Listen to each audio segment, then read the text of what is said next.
programa de opinión, actualidad nacional, debate político, cultura, salud, economía y seguridad.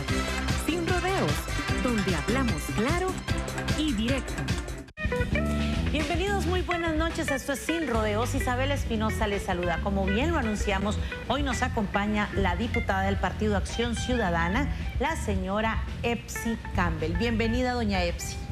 Muchas gracias, Isabel, por la invitación. Muy contenta de estar con vos y con tu audiencia. No, muchísimas gracias, doña Epsi. Iniciemos. ¿Qué motiva a Epsi Campbell a no postular su nombre para la próxima campaña electoral?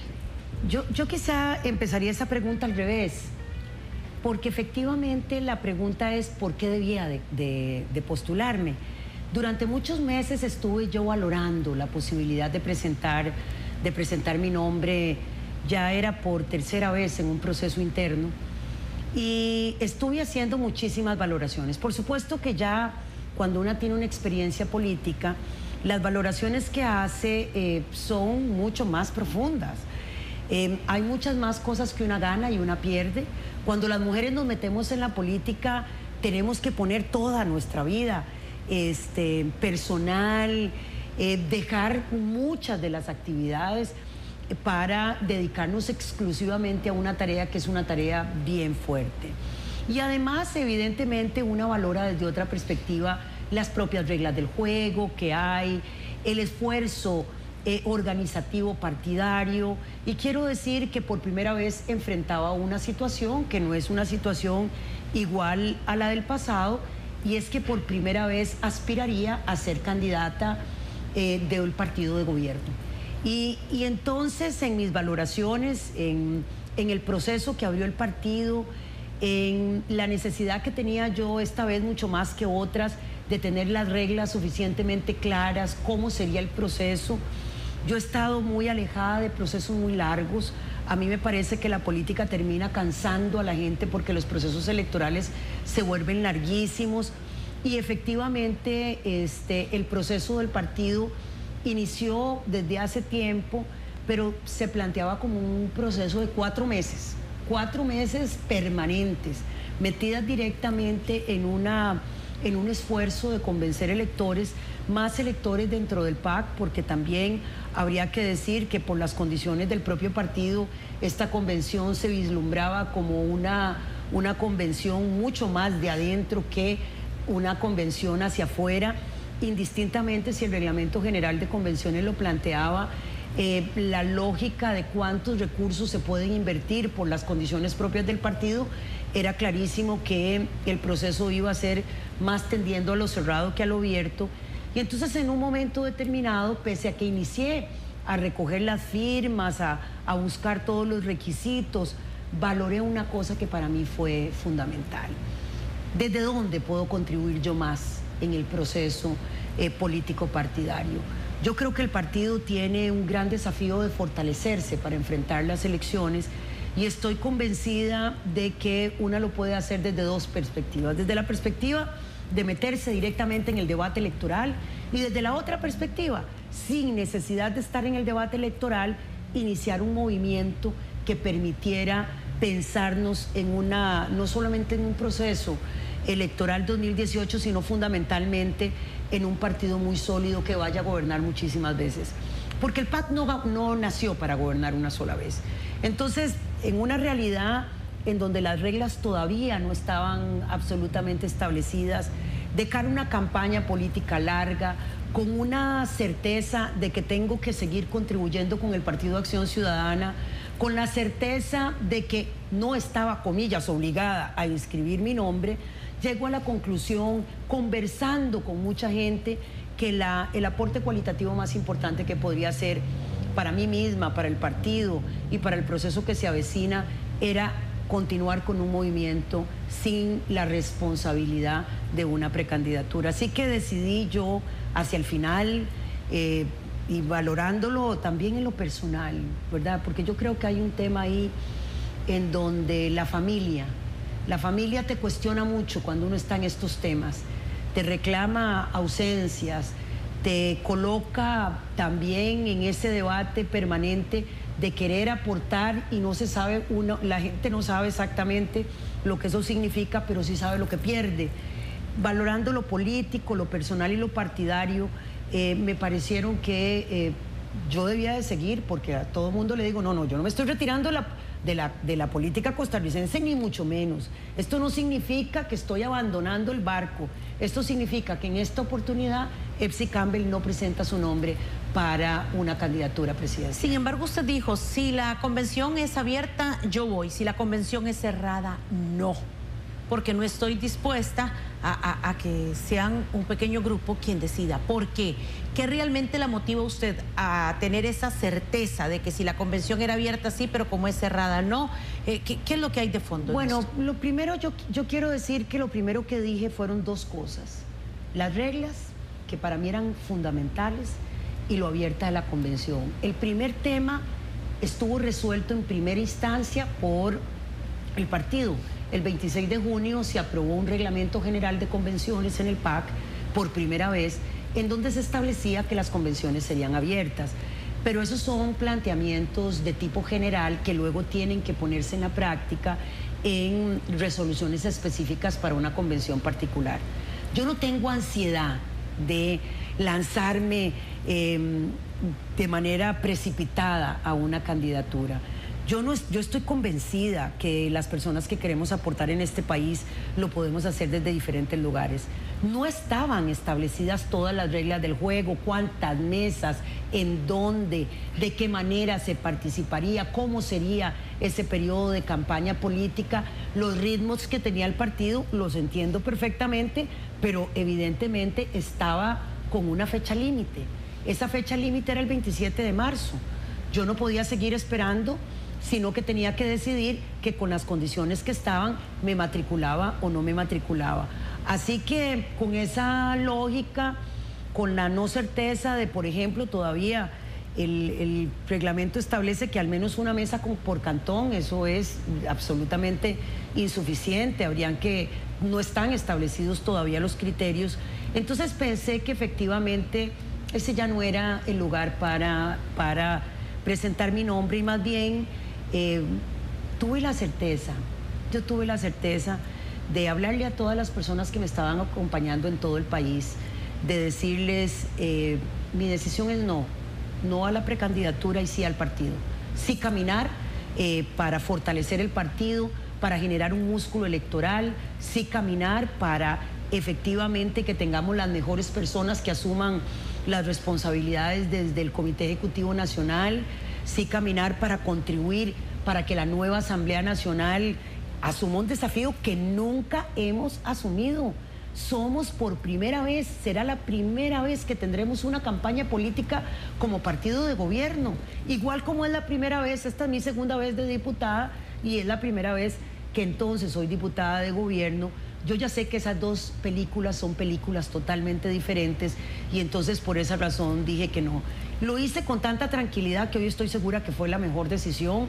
Hoy el partido presenta los dos precandidatos que han presentado su nombre.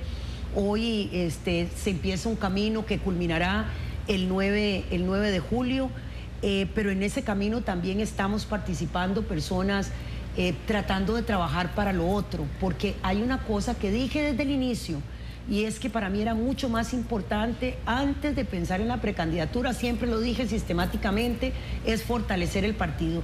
Creo que esos procesos uno no los puede dejar para creer que solo las candidaturas presidenciales son las que fortalecen el partido, y me parece que por ahí debemos de caminar. El PAC, de verdad, desde que nació con unos objetivos de muy largo plazo, son de transformación de la sociedad. Así que es 2017, el futuro político del partido debe de ser muy grande. Tenemos un gobierno que está haciendo bien las cosas, que tiene aciertos importantes y cada vez más reconocimientos de parte de la gente, y entonces también por esa razón tenemos mucho más responsabilidad a lo interno de que tengamos el músculo para enfrentar. ¿Cómo ve el PAC en la actualidad? Bueno, yo creo que el PAC tiene que enfrentar desafíos muy importantes.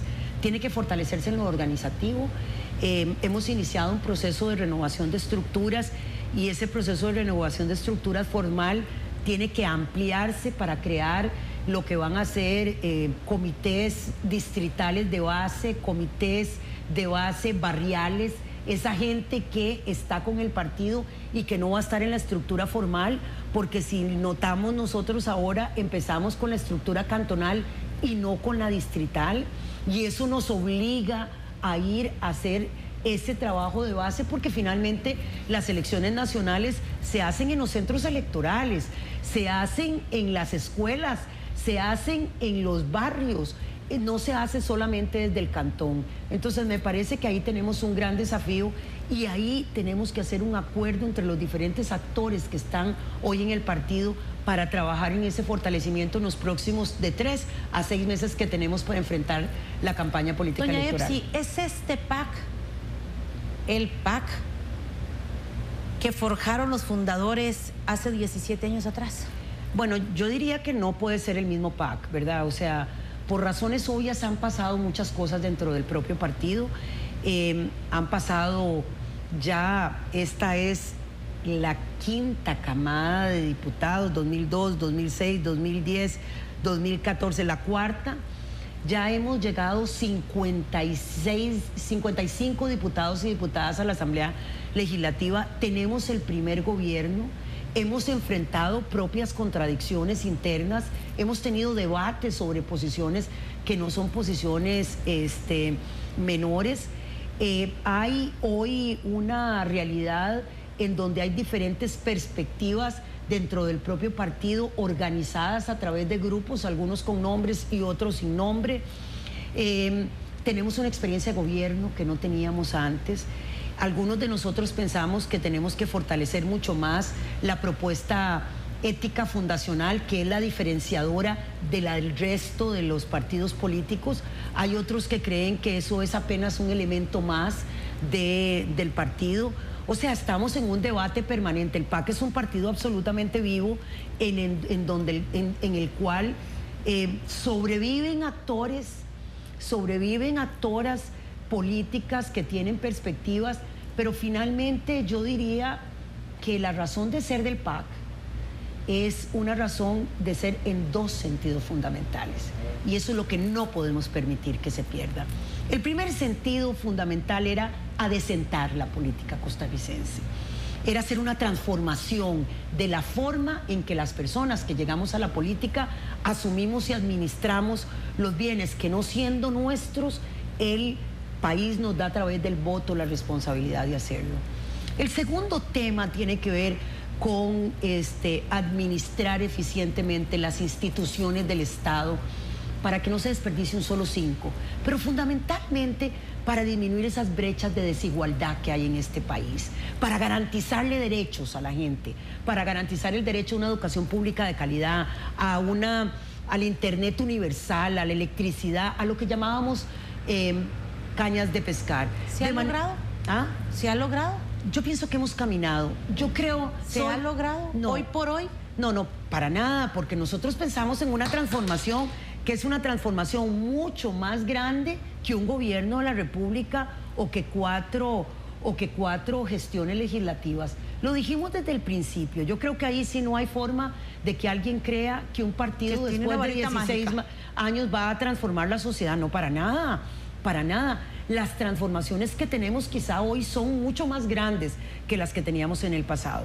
Así que creo que hemos dado algunos pasos, pero lo que tenemos al futuro es muchísimo más. Sin embargo, el PAC siempre levantó la bandera de la ética, siempre impulsó la transparencia, la honestidad, un montón de cosas más. Hoy por hoy vemos a un ex tesorero condenado que hace unos días estaba repartiendo culpas y diciendo: señores, aquí hay otros culpables, no soy solo yo. Sin embargo, también vemos que en redes sociales, una vez que condenaron al caballero, muchas de las personas que formaron parte en un determinado momento o forman parte del partido decían: no creemos ni lo vemos en esto. Sin embargo, cuando se acepta una responsabilidad o un cargo X, pues asumo también las consecuencias con el cargo. Entonces aquí, analizando un poquito esto, viendo un ex tesorero o un tesorero del partido condenado, viendo, por ejemplo, usted me habla de lograr el tema de la administración, del tema de la platita y todas esas cosas. Hoy por hoy tenemos algunos cuantos escándalos con algunos pagos a viceministerios y cosas de ese tipo que han hecho su escándalo, que inclusive hoy por hoy andaban ahí en la Asamblea Legislativa también las notitas de cuestionamientos al respecto. Entonces, sabemos que no todo es blanco ni no todo es negro, pero realmente ese es el PAC que se soñó. Bueno, primero que todo, yo creo que un partido político tiene que ser capaz de dar cuentas y rendir cuentas. Los errores que se cometieron, lo peor que uno puede hacer es tratar de disimularlos. La campaña política que nos lleva a un juicio implica unas responsabilidades que el propio partido ha aceptado. Y eso quiere decir que ha aceptado también una sentencia en la cual el Comité Ejecutivo Nacional y la Comisión Política consideraron que esa sentencia era una sentencia justa. Lo que quiere decir es que estamos aceptando que hay temas que hay que resolver de manera absoluta y en ese sentido creo que no se ha tratado de disimular absolutamente nada.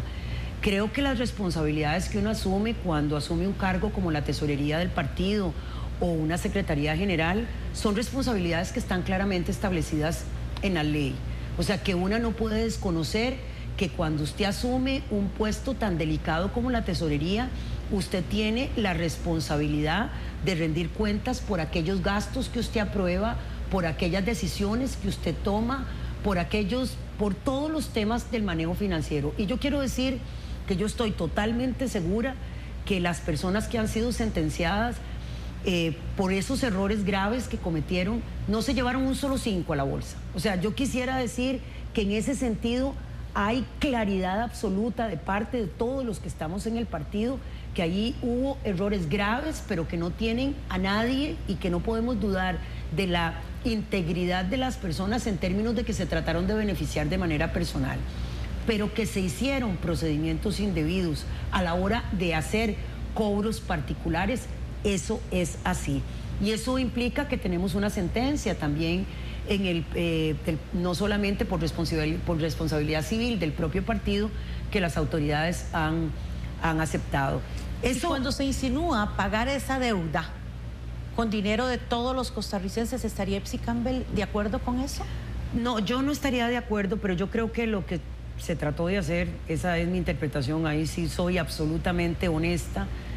Lo que se trató de hacer era algo simbólico más que pagar la deuda. ¿Qué era lo simbólico? Era decir, congéleme esa plata mientras yo pago esa plata, porque los partidos políticos lo que tienen es una reserva de recursos en el Tribunal Supremo de Elecciones a partir de los resultados electorales de las elecciones inmediatamente anteriores. El PAC no pretendía coger esa plata, sacarla de una bolsa y meterla en la otra bolsa. Mi interpretación es que las autoridades del partido lo que hicieron fue pedir que se congelaran una parte de los recursos mientras el partido pagaba para realmente tener una actitud de mera responsabilidad, de no voy a usar una parte de la plata hasta que pago lo que estoy sentenciado por pagar. Se interpretó que era pagar la plata, pero yo creo que realmente esa no fue la intención nunca de la que se habló. No es posible que una tome plata del Estado para pagar una deuda con el propio Estado y realmente las conversaciones que se habían tenido eran en ese sentido, era mientras nosotros resolvemos el pago de estos recursos, congelamos, no vamos a usar esos a los que tenemos derecho porque asumimos con responsabilidad esa sentencia que los tribunales nos han dado. Muy bien, usted es parte de la fracción del gobierno. ¿Cómo califica el desempeño de su fracción durante estos 3 años? Hacemos una pausa y venimos con la respuesta.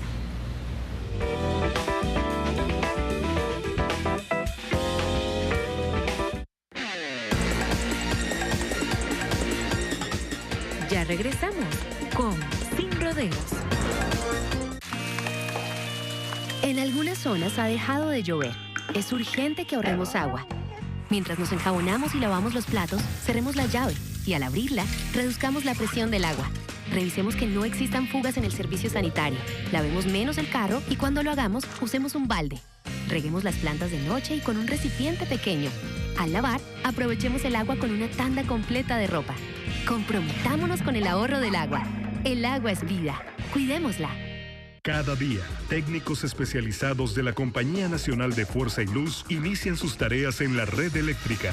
Este año el plan de mantenimiento en la red incluye 342 intervenciones en busca de mantener la calidad y continuidad del servicio. Fuerza y Luz pone a su disposición el programa de mantenimientos en nuestro sitio web, las redes sociales, nuestra aplicación y en la radio. Invertimos en la red eléctrica porque la energía nos conecta. Compañía Nacional de Fuerza y Luz, servicio y energía. En algunas zonas ha dejado de llover. Es urgente que ahorremos agua. Mientras nos enjabonamos y lavamos los platos, cerremos la llave y al abrirla, reduzcamos la presión del agua. Revisemos que no existan fugas en el servicio sanitario. Lavemos menos el carro y cuando lo hagamos, usemos un balde. Reguemos las plantas de noche y con un recipiente pequeño.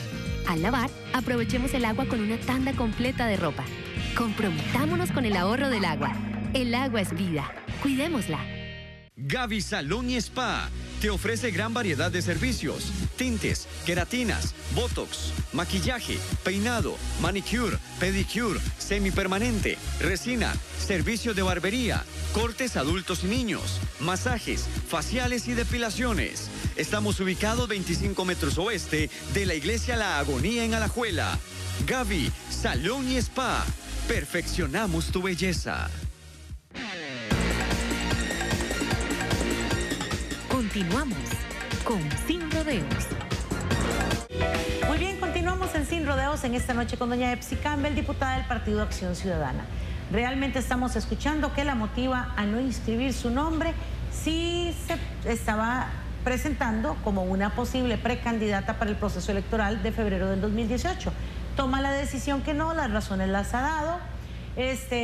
Hoy por hoy le estamos preguntando, ella fue diputada en una administración anterior, fue oposición, hoy por hoy es diputada, siendo diputada del oficialismo. ¿Qué es más fácil? ¿Cómo puede evaluar usted estos 3 años? ¿Y qué es más fácil, ser diputada de oposición o ser diputada del oficialismo?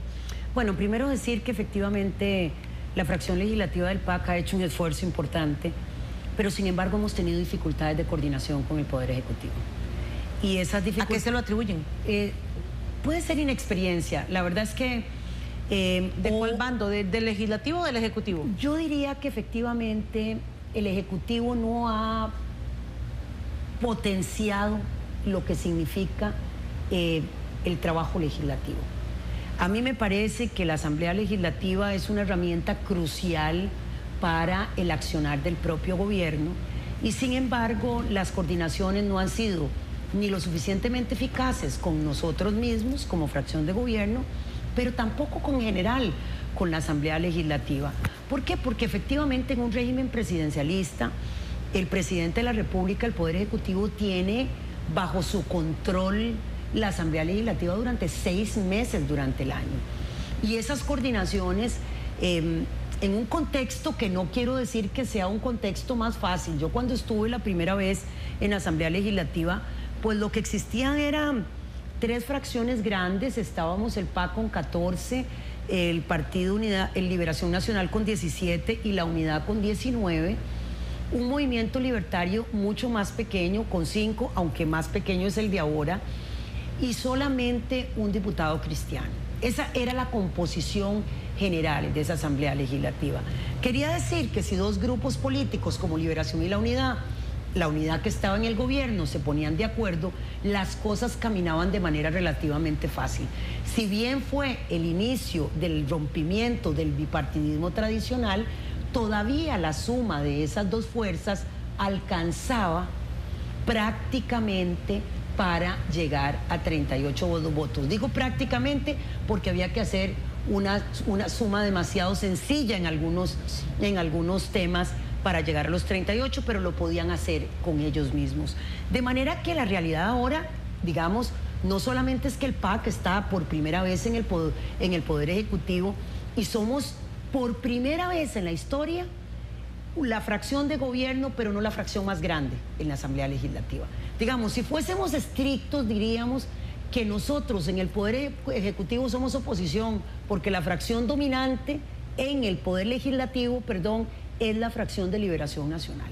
Entonces, por primera vez, el Poder Ejecutivo tiene que administrar una Asamblea Legislativa con una fracción relativamente pequeña. Ojo que le dije que la primera vez que llegué yo ahí éramos 14, hoy somos 13 y hoy somos fracción de gobierno, con 9 grupos políticos, algunos unipersonales. Entonces la realidad política es otra totalmente diferente.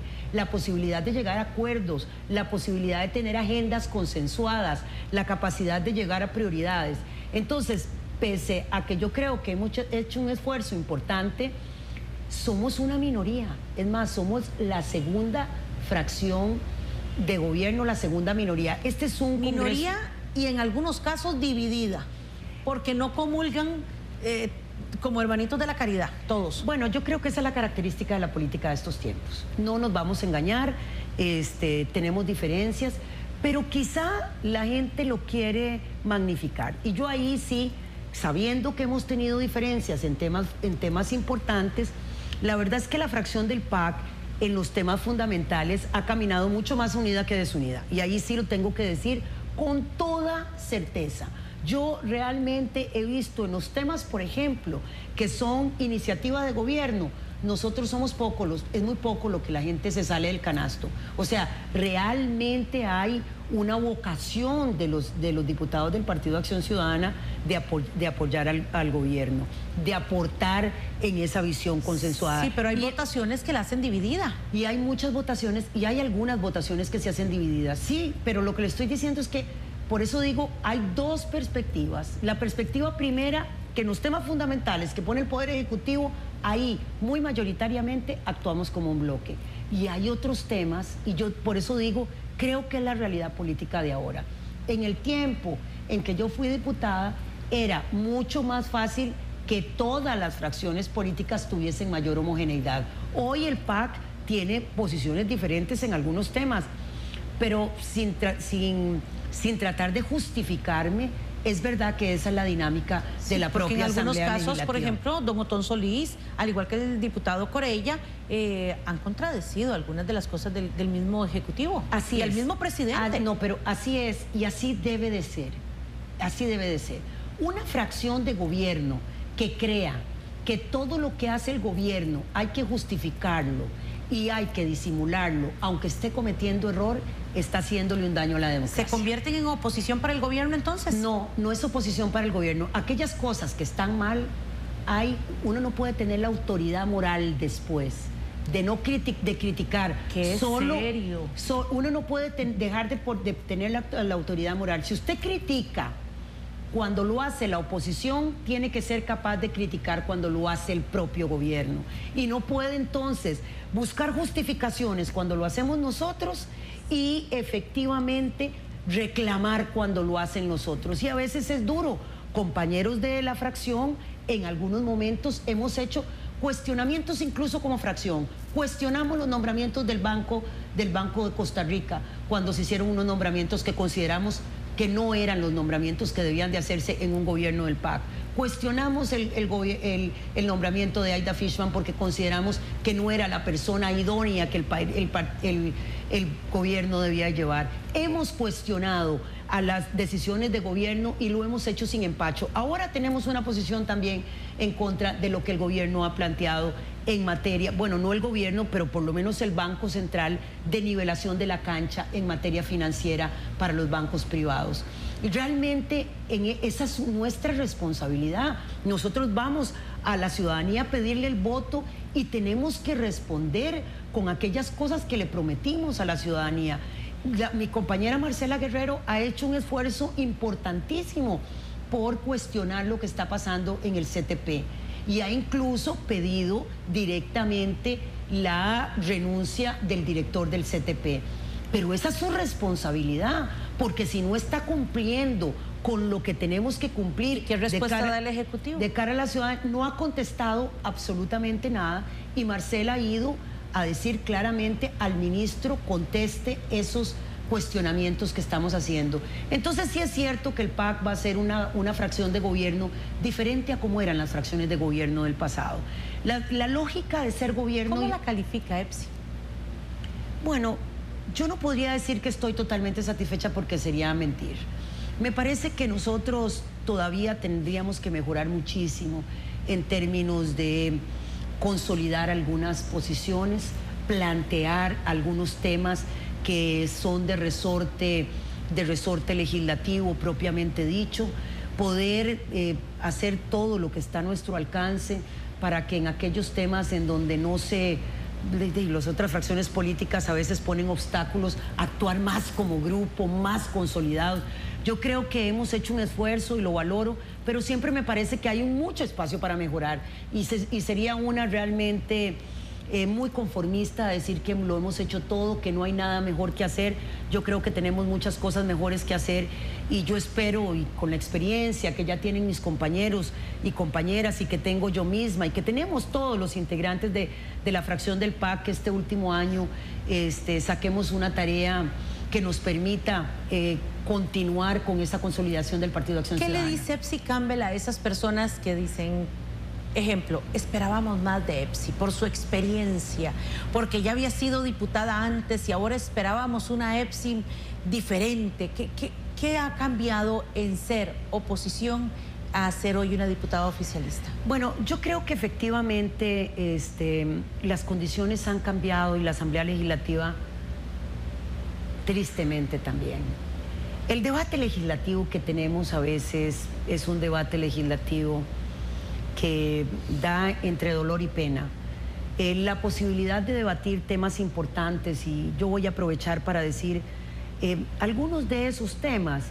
Mire, yo he estado proponiendo en el debate legislativo que todos los órganos colegiados, todas las juntas directivas tengan las sesiones abiertas al público y que se transmitan en tiempo real, para que la gente sepa cómo se están tomando decisiones y que solamente aquellas en donde está de por medio algún secreto industrial o comercial, digamos, de aquellas empresas que están en competencia, como los bancos, el ICE y otros, sean secretas y que tengan que declararse como tal para empezar a hacer un cambio en la política. Esa discusión, ese proyecto de ley que va cambiando en la lógica que propusimos en el PAC de darle la cara a la ciudadanía para gobernar, no lo hemos podido discutir.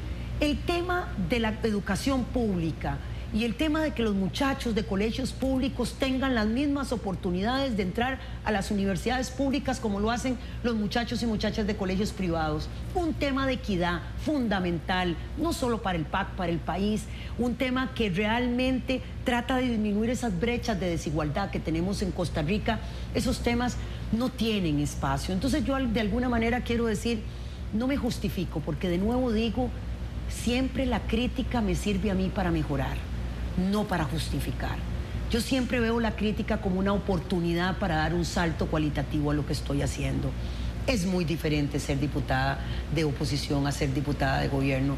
Es muy diferente porque efectivamente mirar desde la oposición las acciones de gobierno y criticar esas acciones de gobierno o proponer salidas alternativas a esas opciones es una cosa diferente que cuando una propone o critica desde una silla de gobierno, digamos, de partido de gobierno.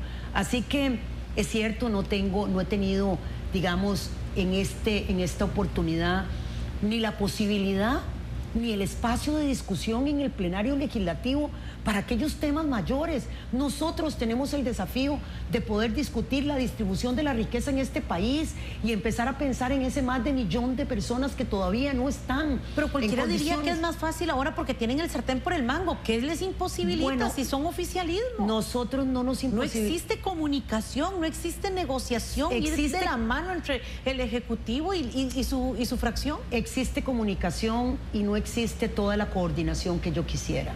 La verdad, existe esa impotencia de que la propuesta de uno es la propuesta de una diputada que está sentada en la Asamblea Legislativa y no la de un jerarca en una institución que en última es quien toma las decisiones. Existen coordinaciones, pero finalmente quienes están al frente de las instituciones también con sus propios planes van tomando decisiones y apenas las observaciones que uno hace pueden ser tomadas en consideración para esos planes que están en marcha. Así que definitivamente nosotros no hemos tenido esa coordinación. Yo lo haría, por ejemplo, de tener a la fracción de gobierno cada 3, 6 meses sentada con el gabinete de gobierno para mirar aquellos temas que son cruciales. Lo hicimos al principio un par de veces y no se volvió a hacer, y yo creo que eso nos habría fortalecido mucho más en nuestra capacidad de incidencia. Pero bueno, el camino se hace al andar. Una tiene que seguir insistiendo en aquellos temas en los que usted cree, y yo creo que por eso, de cara a lo que sigue, nosotros tenemos que dar discusiones desde la fracción, con el partido, con el gobierno, porque vamos a enfrentar una campaña política muy compleja. La campaña política que viene es una campaña política en donde vamos a ver de nuevo la transformación de algunos políticos y de partidos políticos tratando de presentarse de nuevo como la pomada canaria cuando tuvieron oportunidad de gobernar durante mucho tiempo, y ahora lo único que están es desesperados por volver al poder con las mismas recetas del pasado. ¿Queda debiendo el PAC a la ciudadanía con este primer gobierno? No, yo creo que no queda debiendo, pero hay que hacer mucho más. Hay que hacer mucho más. ¿Qué recomendación le daría usted al señor presidente de la República en este último año que queda? Bueno, yo creo la recomendación que haría, primero, una coordinación mucho más efectiva para dejar aquellos proyectos de ley que son cruciales en los temas fundamentales o aprobados o muy adelantados. 2, me parece que deberíamos de avanzar en una agenda ética de manera muchísimo más contundente. Que la experiencia que ya tenemos de estos 3 años nos tiene que obligar a nosotros a profundizar en esos temas en lugar de igualar a lo que se ha hecho en el pasado. Me parece que cuando la fracción del Partido Acción Ciudadana reclama que se nombra una persona como Pedro Pablo Quirós y se trata de minimizar que usó un helicóptero para asuntos privados, que eso no importa, eso sí importa para la ciudadanía. Entonces, algunos lineamientos claros que no se puede seguir, digamos, yo creo que el presidente tiene un poder real para decirle al Banco Central, por ejemplo, lo que no se le dijo cuando los directores se aumentaron, la Junta Directiva aumentó los salarios escandalosamente, o cuando en las propias instituciones autónomas se toman algunas decisiones entendiendo la autonomía, el poder de la presidencia es un poder mayor. Hacer un esfuerzo, yo creo que el presidente debería de tomarle la palabra a Óscar Arias. Don Óscar dijo que los ricos debían de pagar como ricos.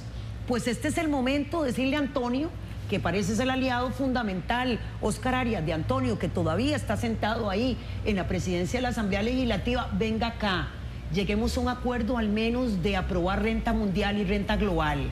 Si los ricos deben de pagar como ricos, deben de pagar sobre toda su riqueza, y si ustedes no quieren nuevos impuestos, que al menos hagamos una modificación en esos sectores que tienen mucho dinero para que paguen realmente lo que tienen que pagar. Entonces yo creo que hay una gran oportunidad. El gobierno de la República creo que viene cada día haciendo lo mejor, veremos mayores resultados, pero tenemos que ir haciendo las transformaciones necesarias para disminuir esas brechas de desigualdad. Hemos disminuido la pobreza, pero no hemos atinado lo suficiente en la disminución de las brechas de desigualdad.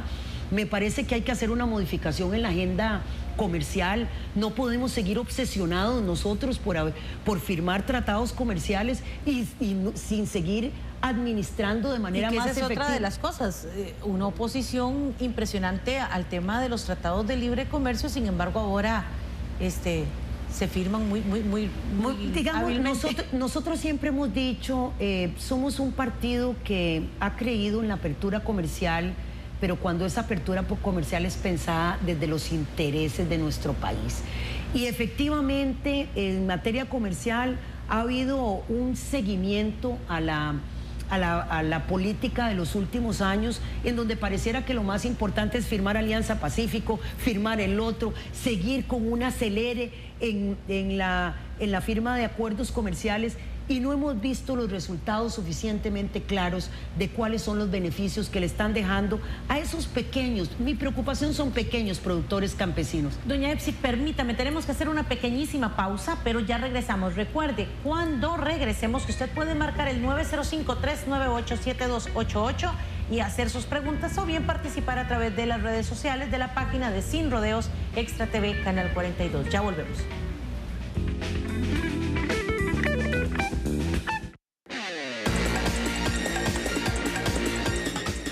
Ya regresamos con Sin Rodeos. En algunas zonas ha dejado de llover. Es urgente que ahorremos agua. Mientras nos enjabonamos y lavamos los platos, cerremos la llave y al abrirla, reduzcamos la presión del agua. Revisemos que no existan fugas en el servicio sanitario. Lavemos menos el carro y cuando lo hagamos, usemos un balde. Reguemos las plantas de noche y con un recipiente pequeño. Al lavar, aprovechemos el agua con una tanda completa de ropa. Comprometámonos con el ahorro del agua. El agua es vida. Cuidémosla. Gavi Salón y Spa te ofrece gran variedad de servicios: tintes, queratinas, botox, maquillaje, peinado, manicure, pedicure, semipermanente, resina, servicio de barbería, cortes adultos y niños, masajes, faciales y depilaciones. Estamos ubicados 25 metros oeste de la iglesia La Agonía en Alajuela. Gavi Salón y Spa. Perfeccionamos tu belleza. En algunas zonas ha dejado de llover. Es urgente que ahorremos agua. Mientras nos enjabonamos y lavamos los platos, cerremos la llave y al abrirla, reduzcamos la presión del agua. Revisemos que no existan fugas en el servicio sanitario. Lavemos menos el carro y cuando lo hagamos, usemos un balde. Reguemos las plantas de noche y con un recipiente pequeño. Al lavar, aprovechemos el agua con una tanda completa de ropa. Comprometámonos con el ahorro del agua. El agua es vida. Cuidémosla. Cada día, técnicos especializados de la Compañía Nacional de Fuerza y Luz inician sus tareas en la red eléctrica. Este año el plan de mantenimiento en la red incluye 342 intervenciones en busca de mantener la calidad y continuidad del servicio. Fuerza y Luz pone a su disposición el programa de mantenimientos en nuestro sitio web, las redes sociales, nuestra aplicación y en la radio. Invertimos en la red eléctrica porque la energía nos conecta. Compañía Nacional de Fuerza y Luz, servicio y energía. En algunas zonas ha dejado de llover. Es urgente que ahorremos agua. Mientras nos enjabonamos y lavamos los platos, cerremos la llave y al abrirla, reduzcamos la presión del agua. Revisemos que no existan fugas en el servicio sanitario. Lavemos menos el carro y cuando lo hagamos, usemos un balde. Reguemos las plantas de noche y con un recipiente pequeño. Al lavar, aprovechemos el agua con una tanda completa de ropa. Comprometámonos con el ahorro del agua. El agua es vida. Cuidémosla. Continuamos con Sin Rodeos. Muy bien, continuamos y a través de las redes sociales y de la página de Sin Rodeos, Brian Macís escribe: ¿será que ella se lanzará para presidente? Y don Wagner Jiménez Zúñiga dice: ignorar la globalización es un suicidio, doña Epsi. En tanto tiempo de verla en política, no conozco un programa serio de su parte para ayudar a los agricultores que acaba de mencionar. Bueno, primero, jamás ignorar la globalización. Quien crea que hay que ir a firmar un tratado comercial en cada vuelta de la esquina y no aprovecharlos para desarrollar el país, de ahí está pensando que solamente con firmar nos desarrollamos. No, es confirmar, aprovecharlos, llevarlos a los sectores que lo necesitan, fortalecer la producción nacional. Y lo segundo, sí, es muy sencillo. Evidentemente nuestro partido se centró en el apoyo a los pequeños productores nacionales y ha hecho un esfuerzo extraordinario para aportar a través de banca de desarrollo acceso a una serie de posibilidades de crédito que han sido muy difíciles. Y el otro tema que me parece que se ha hecho un esfuerzo muy importante, porque ahí yo sí que me adscribo a las propuestas del partido, es, por ejemplo, fortalecer la capacidad de venta de los pequeños productores nacionales a través del programa de abastecimiento institucional. Creo que hemos caminado en ese sentido y lo más importante es que sigue siendo un sector en el cual tenemos que seguir defendiendo porque ha sido muy abandonado y muy golpeado en las últimas décadas. Don Mario Luis Rivera dice, doña Epsi, si bien este gobierno no tiene marcados y enormes actos de corrupción como la platina, la trocha, OAS, etcétera, dice, la población cifró expectativas en promesas de campaña como temas medulares, empleo, precio de combustibles, mano dura a los casos de corrupción como los ya mencionados. ¿Cómo creer ahora en sus promesas?, dice. Y Pito Meta dice, ¿qué opina doña Epsi sobre los nombramientos de magistrados de la Corte Suprema de Justicia? De reelección cuando ya son casi adultos mayores y desean reelegirse y continuar en su puesto. Y hasta tienen su pensión aprobada y aún así son reelegidos y no se pensionan. ¿Qué hacer para cambiar lo anterior? Bueno, primero, no he planteado ninguna cosa que es promesa de campaña hasta el momento. He planteado cuáles son los principales desafíos y en dónde hemos estado caminando. Lo segundo es que sí, efectivamente, nosotros prometimos y hemos cumplido con una parte importante de esas promesas. En otras hemos quedado debiendo. Yo creo que las campañas políticas son para rendir cuentas. De si efectivamente durante la mayoría de este periodo constitucional los precios de los combustibles han estado bajos. Lógicamente eso no tiene que ver con nosotros, ¿verdad? O sea, tenemos que decir que nos ha favorecido los precios internacionales del petróleo, porque muchas de las veces cuando suben absolutamente puede que uno haga los mejores esfuerzos, pero evidentemente no va a poder contener los precios. El otro tema es... ¿Nombramiento de magistrados? Nombramiento de magistrados. Nosotros votamos en contra del nombramiento de Jesús Ramírez. Nos parecía que además de que no fue a dar cuentas a la Asamblea Legislativa, que es el único lugar donde tiene para dar cuentas, después de 30 años de estar en un puesto como magistrado, lo mínimo que puede hacer era explicar qué es lo que ha hecho y qué es lo que iba a hacer. Así que comparto con ustedes que tenemos que efectivamente seguir remozando o hacer un esfuerzo por remozar la Corte Suprema de Justicia para tener personas ideales. Doña Epsi, dice don Juan Carlos Camacho Carranza, porque un gobierno de PAC no ha podido avanzar el fideicomiso San José San Ramón. ¿No le parece falta de voluntad del Ejecutivo? Bueno, ese fideicomiso lo está administrando ahora el Banco de Costa Rica. Yo no estoy tan convencida, y eso es una opinión personalísima, ya no como diputada de gobierno, sino simplemente como diputada. Se habían cifrado demasiadas expectativas sobre que el mecanismo del fideicomiso era un mecanismo muy ágil. No ha sido tan ágil y esperamos que durante este año se inicien las obras para dejar avanzado lo que es nuestra responsabilidad. Muy bien, don Kenneth de San Carlos está en línea. Muy buenas noches, don Kenneth.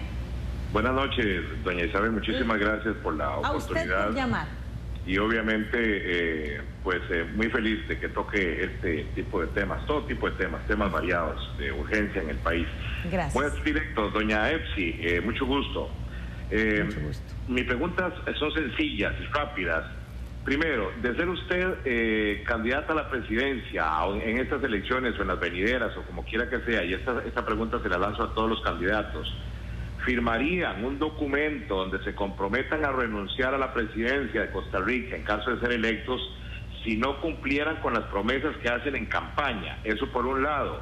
Lo otro, ¿cuál es su posición con respecto a la migración desordenada? Porque hace exactamente una semana andaba yo en Boca de San Carlos, yo soy actual regidor de la Municipalidad de San Carlos, me preocupa mucho la inseguridad que vive la gente ahí con respecto a...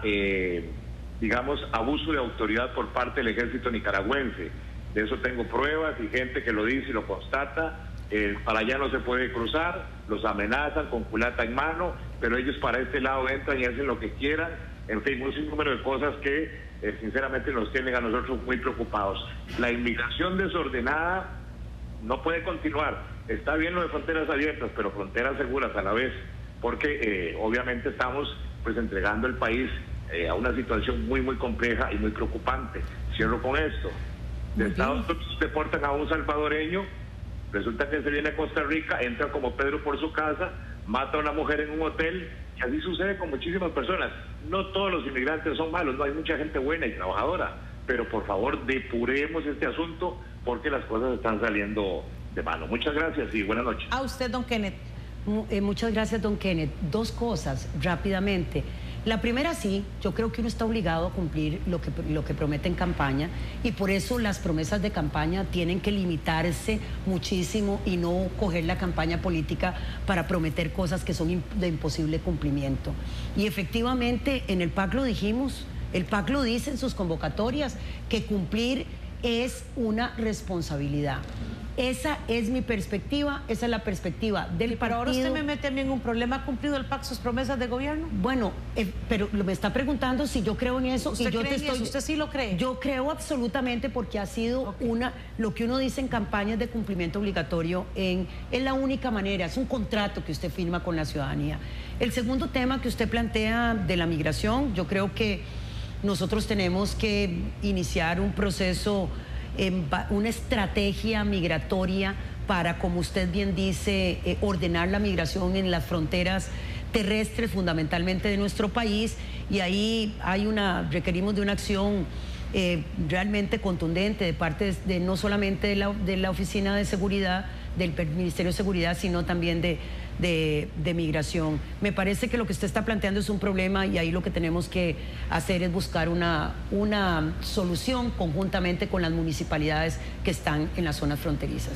Muy bien, una de las cosas que está en este momento preguntando un televidente que quisiera hacérsela, dice don Carlos Alberto Sequeira: ¿por qué el PAC no acomete acciones para ordenar el empleo público? Y doña Norma Herrera dice: ¿qué opina de la concesión de obra pública? Bueno, lo primero, creo que no hemos hecho lo suficiente en materia de empleo público. Yo apoyé la propuesta de gobierno hasta que se mantuvo en la corriente legislativa. Me parece que es una obligación de parte nuestra de ordenar los temas relativos al empleo público, y esto no significa entrar en un proceso de enfrentamiento con los trabajadores públicos, a los cuales en gran parte les beneficiaría un arreglo de la situación en materia de pluses salariales y un trato mucho más igualitario que lo que hoy tenemos. Hoy tenemos en el sector público personas que hacen exactamente lo mismo, pero como trabajan en instituciones diferentes tienen unas brechas salariales enormes. Entonces creo que se hizo un esfuerzo, no el necesario, estuve matriculada en eso y me parece que tenemos que seguir apuntando. Muy rápidamente, porque nos quedan muy pocos minutos, tenemos en línea a don Mario. Don Mario nos llama de Alajuelita. Muy buenas noches. ¿Cómo está, Isabelita? Gracias a Dios, bien. Me alegro mucho.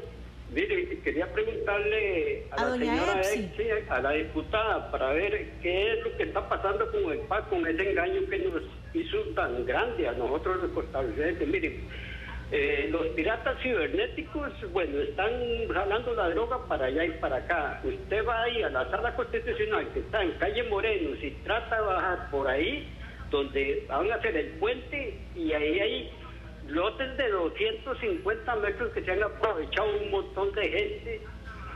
Toda esa parte a salir, donde llaman La Aurora de Alajuelita y Bello Horizonte. Es que nos han engañado totalmente, doña Epsi. ¿Qué está haciendo el gobierno para evitar eso? Muy bien. Buenas noches, gracias. Buenas noches, gracias. No comprendí bien la pregunta que está haciendo, pero creo que efectivamente si tenemos que fortalecer en el área específica de la seguridad, hay que fortalecer. Creo que ahora, desgraciadamente, los costarricenses están percibiendo que tenemos más inseguridad porque nunca como antes tenemos bandas organizadas y crimen organizado en nuestro país. Antes era mucho más individualizado. Y ahí hay una serie de iniciativas en corriente legislativa, y el propio ministro de Seguridad tiene una estrategia para abordar lo que hoy es una realidad absolutamente diferente a la que era en el pasado. Pero estamos haciendo la tarea, esa tarea se está cometiendo con mucha responsabilidad, y yo espero que tengamos resultados en el corto plazo. Las personas también hacen preguntas como esta: ¿es Epsi Campbell una figura más del otonismo o es una figura que brilla por sí misma, con luz propia? Bueno, yo soy yo y con todos mis cualidades y defectos. Realmente no soy una figura del otonismo. Me he construido toda la vida como en mi carrera profesional y política. He presentado mis propias ideas, he construido, sí, con Otón y con mucha más gente del Partido Acción Ciudadana, una propuesta que pretende cambiar y transformar la política y de la que hoy tenemos que dar cuentas. Me parece que realmente el aporte que hizo Tom en la política nacional y en el propio partido es inmenso, pero mi vida política camina por los propios pasos que quiero dar, con los que doy ahora, y no hay que tener mezquindades para reconocer lo que otros hacen, pero sí tengo certeza que en la forma y en algunas perspectivas soy muy diferente a don Otón, porque evidentemente me he construido desde lugares muy diferentes, pero en lo ético y en lo programático del PAC coincidimos absolutamente en lo que hay que hacer. Hoy por hoy hay dos candidatos en el Partido Acción Ciudadana. Doña Epsi Campbell dice: no pongo mi nombre sobre la mesa, no voy a participar en esta convención. Entonces está fuera de la convención del PAC la señora Epsi Campbell. Está el señor Carlos Alvarado y está el señor Welmer Ramos. Para nadie es un secreto que ya hay algunos diputados apoyando a don Carlos y otros no sé si, porque libremente no han dicho si se van a apoyar a Welmer o se van a quedar fuera de apoyo en este sentido. ¿A quién apoyaría doña Epsi Campbell? Bueno, yo creo que esa es una pregunta demasiado anticipada. Me parece que la campaña nuestra apenas está empezando. A mí me interesa que asumamos compromisos que los candidatos asuman compromisos muy contundentes con la agenda ética y programática del partido. Me parece que tenemos que construir un espacio de rendición de cuentas en la próxima campaña interna. Faltan 3 meses.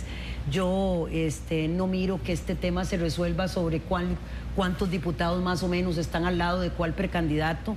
La gente no es eso lo que está esperando de personas que como uno ya tiene un camino recorrido. Así que más bien yo quisiera que aprovecháramos esta campaña política para tener una agenda vigorosa que nos permita salir de esta campaña con un partido mucho más fuerte del que empezamos y que podamos en los próximos meses... ¿Y lo pueden hacer con los candidatos que presentan?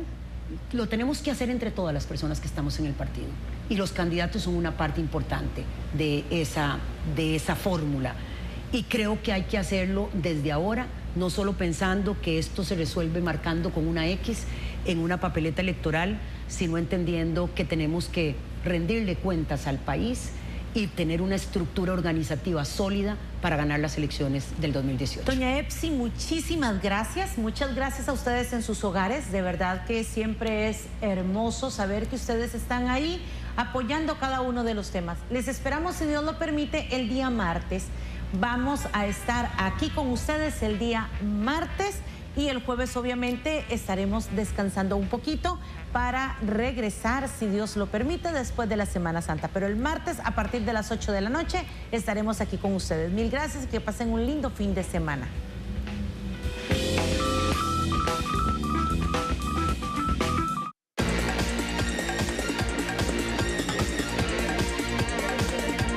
Sin rodeos, un programa de opinión, actualidad nacional, debate político, cultura, salud, economía y seguridad. Sin rodeos, donde hablar